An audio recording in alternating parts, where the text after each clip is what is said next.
Alright, so as in the previous videos, the new skin is on, and I cut the drip rail off. I'm not going to have the chrome trim that these Mustangs had, and besides, I don't have it anyway, and it's hard to get it. They don't remanufacture it, and I didn't want that look anyway. So I didn't like it, so I took and welded this 1/4-inch round rod. You still see the welds that I've got to ground down, a spot weld.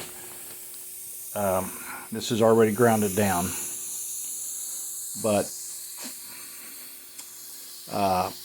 it's filled in with short hair filler.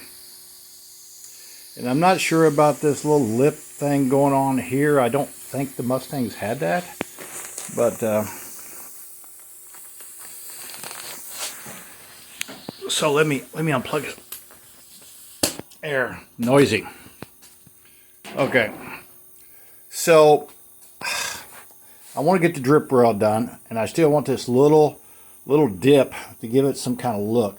This is 1/4-inch rod. It was sealed with epoxy on this side. Did short hair fiberglass. I'm just putting short hair fiberglass on the back side just to smooth the inside look out.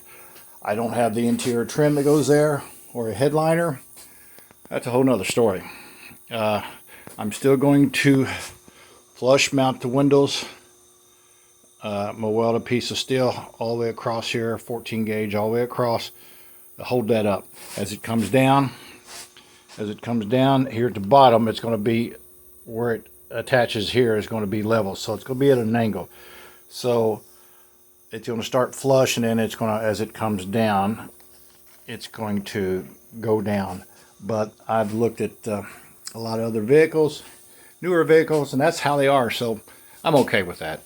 The quarter I don't know if I showed you the, if you look you probably saw the welding of the top to the quarter panel. Well, this is filled in. It's not done. I started with some long hair, light coats, to get it pushed down in there nice and tight. Now I'm using short hair. I don't really like to use Bondo. I may put a skim coat. It all depends how this comes out. This comes out really nice when you have a fresh can. But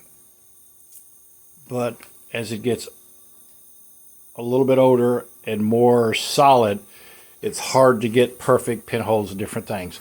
I'm using this, I'm doing it all by hand. I do have an air sander that long, but it's good exercise sometimes to get in there and work and sweat and do that. Some people may not think so, but I do. And I got heat in here. It's winter time. It's like 40-something degree day, so it ain't like I'm gonna sweat my butt off sanding that. If it was hot summertime, and I might hit it with the air sander first. So anyway, this is kind of look what the drip rail is going to be. Let me take you over to the other side. The other side still got to be done. Here's how rough it is. Rough. This is what it looks like after you cut the drip rail, and it gives it a, as you notice, it gives it a better look. Plus the fact that the chrome trim, or I'm going to use aluminum, I think, which I've kind of pre-bent it already. And I'm around the edge that holds the rubber, so it holds the rubber. That's what holds the rubber up against there. And this 1/4-inch rod will kind of come down some and kind of hide that where it mounts. And that's going to be painted black, so that it doesn't shoot. I might paint it the color of the top. I don't know. So as you see, this car was a very, very beautiful. I painted this car. It's really, really dirty, but I painted this car. Oh God, I don't know. I had it from 75 to 78. I bought it when I got out of the Army. I'm second owner. And about 82, 83, it is painted emerald blue. I couldn't paint yet.